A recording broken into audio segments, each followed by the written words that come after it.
Hello friends, स्वागत है आपका अपने यूट्यूब चैनल भूपेंद्र सर क्लासे में। क्लास 10th वालों का जो कल मैथ का पेपर होना है, उन लोगों के लिए बहुत इंपॉर्टेंट ये पेपर होने वाला है, क्योंकि ये सारे के सारे प्रश्न आपको कल पेपर में मिलने वाले हैं। चाहे आपके ऑब्जेक्टिव प्रश्न हो, चाहे शॉर्ट वाले हो या लॉन्ग वाले हो, पूरा का पूरा पेपर आपका यही छपा हुआ मिलेगा। पूरा पेपर आप लोग यही वाला अगर तैयार करके जाएंगे तो पूरा पेपर आपका सॉल्व हो जाएगा, पूरे नंबर आपके आएंगे। बस आपको पूरा पेपर यही रट लेना है, सारे ऑब्जेक्टिव आपको कर लेने हैं, लॉन्ग क्वेश्चंस कर लेने हैं और सारे शॉर्ट क्वेश्चन कर लेने हैं। तो आपको ये वाला पेपर पूरा तैयार कर लेना है। मैंने पूरा सॉल्यूशन आपको करके इसमें दिखाया है, पूरा कॉपी में सॉल्व आपको करके दिखाएंगे ये वाला। इसमें पहला प्रश्न जैसे दे रखा है कि यदि 42 तथा 15 का एलसीएम 210 है तो एचसीएफ क्या होगा। पहले हम आपको शॉर्ट तरीके से आपको बताएंगे कि आपको सिर्फ आंसर ही बताएंगे। आप सॉल्यूशन देख सकते हैं, उसको वीडियो को रोक के आप उसका सॉल्यूशन अपने आप कर लेंगे, उसको देख लेंगे ऐसे। ठीक है, पूरा अगर सॉल्व करने बैठे तो बहुत टाइम लग जाएगा, इतना टाइम अभी है नहीं। पूरा आपको पहले हम पेपर दिखा देते हैं किस प्रकार के क्वेश्चन आपके आ सकते हैं। ठीक है, यही आएंगे पेपर में। ठीक है, ये आप देख लेंगे, उसके बाद आप इनको सॉल्व कर लेंगे। पहले का आंसर क्या हो जाएगा, 42 और 15 कैल्शियम 210 है, इसका एचसीएफ निकालना है। इधर सॉल्यूशन दिया है, आप देख सकते हैं, इसका आंसर आएगा 3। दूसरा दिया है संख्या 240 का अभाज्य गुणनखंड क्या होगा।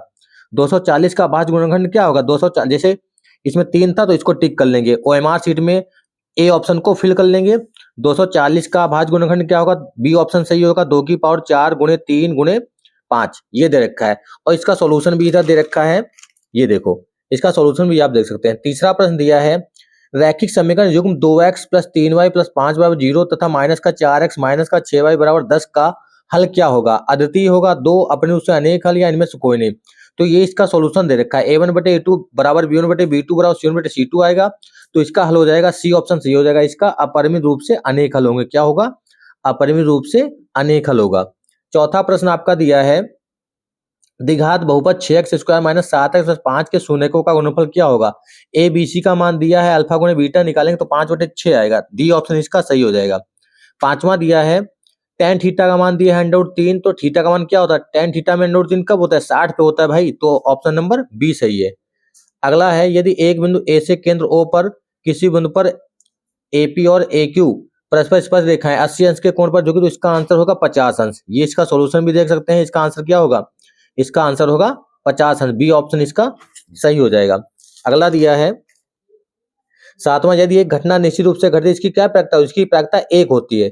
कोई घटना अगर निश्चित रूप से घटती है उसकी प्रायिकता 1 होती है। आर त्रिज्या वाले, आठवां प्रश्न है, आर त्रिज्या वाले एक ठोस अर्धगोले का कुल पृष्ठीय क्षेत्रफल क्या होगा, 3πr² होता है। इसका फार्मूला क्या होता है, 3πr²। सारे सॉल्यूशन आपको देख लेने, इन्हीं को रट लेना है, बस आपका पूरा का पूरा पेपर छपा हुआ मिलेगा कल। दो बिंदुओं 3,2 1,4 के बीच की दूरी 2√2, ये सॉल्यूशन दिया है, सॉल्यूशन भी देख सकते हैं।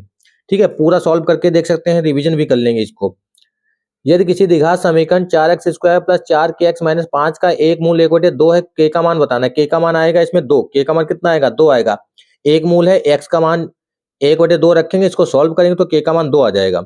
अगला दिया है 11वां, इन संख्याओं का जोड़ना है, 1 + 2 + 3 9 तक जोड़ना है। इसका आंसर कितना आएगा, 45। सबको जोड़ करेंगे तो इसका आंसर आएगा 45, बी ऑप्शन इसका आंसर आ जाएगा। अगला दिया है 12 नंबर, sin θ - 1 और sec θ + tan θ का मान क्या होगा। इसका आंसर होगा माइनस का cos θ। इसको सॉल्व यहाँ पे किया गया, sin θ - 1 और sec θ + tan θ। इसको माइनस कॉमन ले लेंगे, 1 - sin θ, इसको ब्रेक कर देंगे और इसका आंसर यहाँ पे आ जाएगा। अगला दिया है 13 नंबर, यदि कुछ आंकड़ों का माध्य तथा बहुलक क्रमशः दिया है, मतलब माध्य दे रखा है, बहुलक दे रखा है। इसमें फार्मूला आपको पता है, बहुलक बराबर क्या लगाते हैं, बहुलक बराबर 3 गुणे माध्यक माइनस 2 माध्यक का मतलब क्या होता है, माध्यिका। माध्यक का मतलब होता है माध्यिका। तो इसका आंसर कितना आएगा, इसका आंसर आएगा 33। इसमें जब मान रखें इसका आंसर ऑप्शन नंबर ए आएगा 33। 14 नंबर दिया है cos θ बराबर √3/2, तो cos 2 θ, इसका आंसर आएगा 1/2, क्योंकि 30 पे होता है, 30 × 60, cos 60 का मान हो जाता है 1/2। ठीक है, ये प्रश्न नंबर था 14। 15 नंबर है, दो पासों को एक साथ उछालने पर दोनों पासों में 10 उसका योगफल आने की प्रायिकता। देखो 10 कितनी बार आता है, 3 बार उसके आने की प्रायिकता, परिणाम है संभव परिणाम। 4 6 आएगा, 5 5 6 4 योगफल में, तो 3 बार आया तो 3/36। टोटल परिणाम कितने हैं, 36, तो 3/36 मतलब 1/32 12। ऑप्शन नंबर आपका ए सही हो जाएगा, ऑप्शन नंबर 15 का ए। पूरे के पूरे प्रश्न आपको यही रटने भाई। कल का पेपर है आपका जो बहुत अच्छा जाने वाला है, बस पूरे लखीमपुर खीरी में यही पेपर आपका छपा हुआ मिलेगा। चित्र ABC में ये दे रखा है, तो इसमें EC का मान निकालना है। अगर ये समांतर है रेखाएं तो AD बटे DB बराबर AE बटे EC होता है। यहाँ से 2.7 आएगा, कितना आएगा 2.7। ऑप्शन नंबर है सी। अगला है यहाँ पे ये दे रखा है यहाँ पे 17 नंबर, बहुलक वर्ग बताना है। बहुलक वर्ग सब जिसकी बारंबारता सबसे ज्यादा होती वही बहुलक वर्ग होता है। 8 है तो 30 से 40। Option number A tan theta गुणे cot थीटा। tan थीटा को उल्टा कर दो चाहे cot थीटा को, इसका आंसर कितना आएगा एक, क्योंकि एक दूसरे के ये विपरीत होते हैं। अगर मान रखेंगे sin थीटा cos थीटा तब भी आपका एक आएगा। ऑप्शन नंबर बी सही है। ठीक है, अगला है 19 नंबर 12, 15, 21 का एलसीएम क्या होगा। 12, 15, 21 का एलसीएम यहाँ पे निकाला गया है एलसीएम, इसका आंसर आता है 420। ठीक है, इसका आंसर कितना आएगा 420। और लास्ट सवाल आपका जो ऑब्जेक्टिव है जिसको हमारे सीट पे फिल करना है, के का मान निकालना है। के का मान इसमें आएगा 0। संरेखीय वाला ये आता है चैप्टर नंबर 7 से, निर्देशांक ज्यामिति से। ठीक है, यहाँ पे बिंदु देखें 2, 3, 4, के 6, -3 संरेखीय है, तो के का मान बताना। ऑप्शन नंबर बी सही है 0। कितना आएगा 0। ये आपका सूत्र दिया है, अगर बिंदु संरेखीय होते उसका क्षेत्रफल कितना होता है 0, तो 1/2 x1 y2 - y3 plus x2 y3 - y1 plus x3 y1 - y2 बराबर 0। सबका मान रखेंगे, सॉल्व करते जाएंगे, के का मान आ जाएगा 0। अब आपके 2-2 नंबर के प्रश्न आ जाते हैं। ठीक है, शॉर्ट क्वेश्चंस आ जाते हैं। सबसे पहला प्रश्न है खंड खा में ठीक है सिद्ध कीजिए √3 एक अपरिमेय संख्या है। इस प्रकार का सवाल तो आपको मिलता ही मिलता है, बोर्ड में भी ऐसा सवाल मिलेगा। माना √3 एक परिमेय संख्या है, हम ऐसा मान लेंगे। ठीक है, क्योंकि हमें सिद्ध क्या करना है, अपरिमेय संख्या सिद्ध करना है। तो √3 को जब परिमेय माना तो √3 को a बटे b के रूप में मान लिया, जहां पे b क्या है 0 के बराबर नहीं है, और a b यहाँ पे क्या है सहभाज्य संख्या है। सहभाज्य का मतलब इनका जो उभयनिष्ठ कॉमन है गुणनखंड है वो 1 होगा, और ये दोनों पूर्णांक हैं, तो तिरछी गुणा यहाँ पे कराएंगे, दोनों पक्षों का वर्ग किया तो यहाँ पे b² बराबर हो जाएगा a² बटे 3। तो a² जो है वो 3 से विभाजित होता है, मतलब इसलिए a भी 3 से विभाजित होगा। a² विभाजित तो a भी होगा। फिर से हमने मान लिया a को हमने 3c मान लिया, फिर a का मान वहां पे रखेंगे, तो b² बराबर कितना हो जाएगा 3c का होल स्क्वायर बटे 3। फिर वही आ गया आपका। तो यहाँ पे क्या है देखो, जहां पे क्या था b² बटे 3, मतलब a² भी आपका डिवाइड हो रहा है 3 से, b² भी डिवाइड 3 से हो रहा है। यहाँ पे कितना है 3 हो रहा है ना, यहाँ पे 3 लिखा जाएगा। यहाँ पे b² जो है ये भी 3 से डिवाइड हो, यहाँ पे 3 है भाई, b² भी 3 से डिवाइड हो रहा है और b भी 3 से डिवाइड होगा। यह विरोधाभास हमें उत्पन्न हो रहा है। ठीक है, अतः हमारी कल्पना जो है वो गलत है, और इसलिए √3 एक अपरिमेय संख्या होगी। ये आपका सिद्ध हो जाएगा। इसमें सिर्फ थ्योरी है, आपको 2 लॉजिक मान लेने हैं। ठीक है, ए बी मान लो चाहे PQ मान लो, उसी तरीके से आपको लगा देना है। अगला सवाल इसका दिया है द्विघात समीकरण, द्विघात बहुपद x² - 3 के शून्यकोत्तर गुणांकों के बीच संबंध बताना है। ठीक है, संबंध बताना है, तो x² - 3 बराबर 0। समीकरण एक की तुलना करा लेते हैं ax² plus bx plus c से। यहाँ पे क्या होगा ax² plus bx plus c, यहाँ पे होगा plus c। ax² plus bx plus c बराबर 0 से तुलना करेंगे, तो a का मान b का मान c का मान लिख लिया। मूलों का योगफल हो गया 0, मूलों का गुणनफल हो गया यहाँ पे -3। फिर इसका गुणनखंड कर देंगे, गुणनखंड जब करेंगे तो प्लस का √3 आएगा और माइनस का आएगा, तो जब जोड़ेंगे तो 0 आएगा, गुणनफल करेंगे -3 आएगा। यही तो आ रहा था, मतलब इनके शून्यकों गुणांकों के संबंध की सत्यता हो गई। ये आपका ये वाला सवाल हो गया। ठीक है, पूरा सवाल ऐसे देख सकते हैं। अगला दिया है सिद्ध कीजिए 1 + sec बटे sec बराबर sin² बटे 1 - cos a। ये सिद्ध करना है हमें, ट्रिग्नोमेट्री का इसमें सूत्र लगेंगे और ट्रिग्नोमेट्री का ये सवाल है। LHS को अलग ले लिया। ठीक है, LHS को लिया 1 + sec अपान sec, तो 1 + cos a हो गया, अलग अलग कर दिया 1 + 1 अपान cos a और 1 अपान cos a, तो cos a प्लस 1 बटे में 1 ये किया। और यहाँ पे क्या किया है पता है, यहाँ पे हमने 1 + cos a तिरछी गुणा करा दिए, बटे में cos a कैंसिल हो गया। ठीक, उसके बाद फिर दूसरे वाला क्या है sin², दूसरा भी ले लिया sin² बटे 1 - cos a। यहाँ पे यहीं से भी सॉल्व कर सकते हैं। क्यों, क्योंकि यहाँ पे क्या था देखो cos a प्लस 1 ऐसा करते चाहे तो एलएचएस को अलग सिद्ध कर देते, आरएचएस को अलग, लेकिन यहाँ पे क्या किया गया, cos a प्लस 1/1 आया था, तो 1 प्लस cos a बटे 1 गुणे में 1 माइनस cos a बटे 1 माइनस cos a, दोनों को कॉन्जुगेट से गुणा कर दिया, तो ऊपर हो जाएगा 1 माइनस cos स्क्वायर a बटे 1 माइनस cos a, ये होता है साइन स्क्वायर a, और यही तो आरएचएस में हमें लाना था। ठीक है, ये सिद्ध हो गया, या एलएचएस को अलग सिद्ध कर सकते थे और आरएचएस को अलग। अगला सवाल दिया है ये वाला, निम्नलिखित सारणी का माध्य बताना है। ये 0 से 10 दिया था, इसकी बारे में था 7, 10 से 20।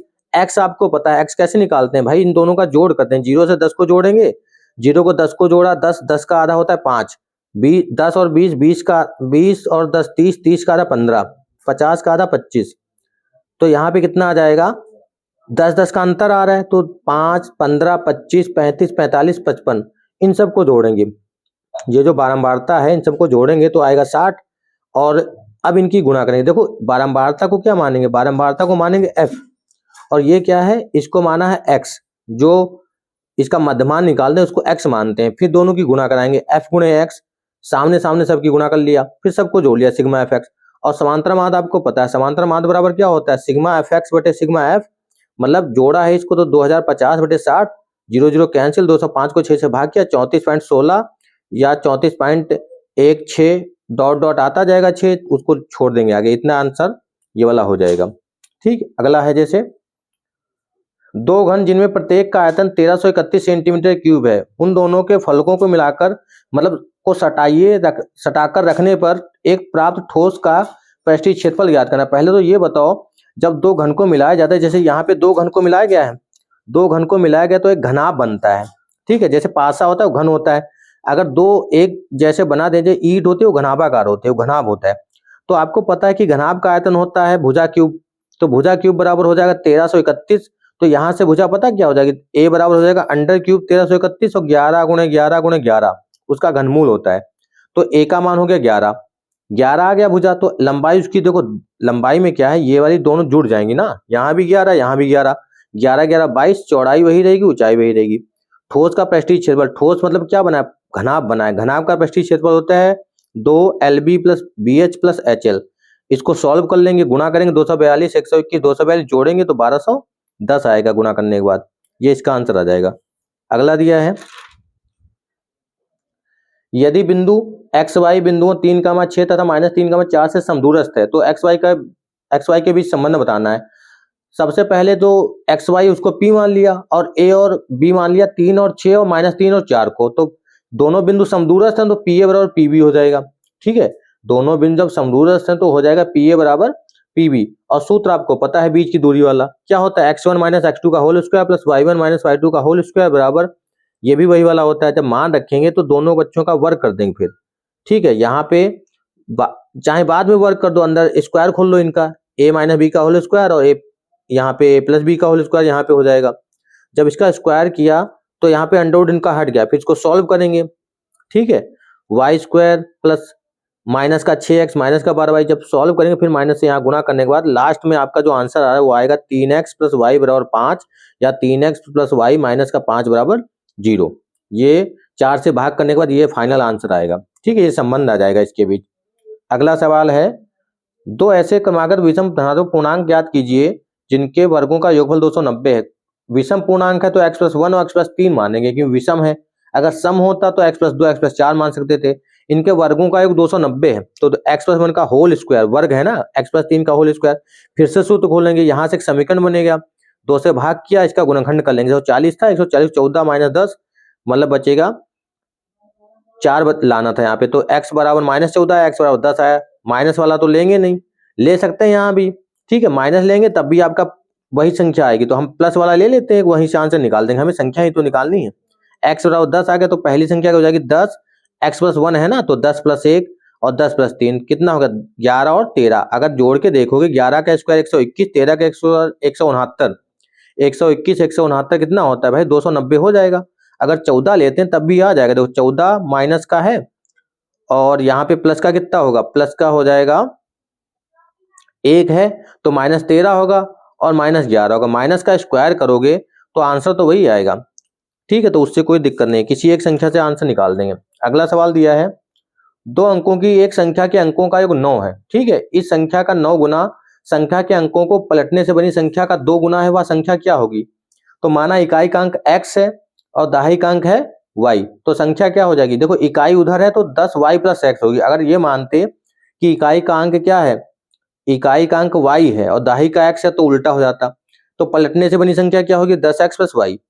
फिर वही गुणा कर दिया गया, 9 इधर किया गया 9, ठीक है, संख्या से, और इधर पलटने पे जो अंक बने हैं, फिर इनके गुणा करने के बाद सॉल्व करेंगे। यहाँ से एक समीकरण बन जाएगा x माइनस 8y बराबर 0। एक समीकरण पहले से दिया है x प्लस वाई बराबर 9। जब इसको घटाएंगे समीकरण को, यहाँ से y का मान आ जाएगा 1। फिर यहाँ पे y का मान जब रखेंगे तो x का मान आ जाएगा 8। तो संख्या हमारी फाइनल में आ जाएगी 18। ठीक है, इनका जोड़ देख रहे हो 9 आ रहा है, और संख्या पलटने पे क्या हो रहा है? उसका 2 गुना हो जाता है नहीं? पहले है 9 गुना और उसके अंकों को पलटने पर क्या हो जाता है? देखो 81 बनेगा तो 9 गुना हो गया, और वैसे कितना हो रहा है? वैसे हो रहा है 2 गुना।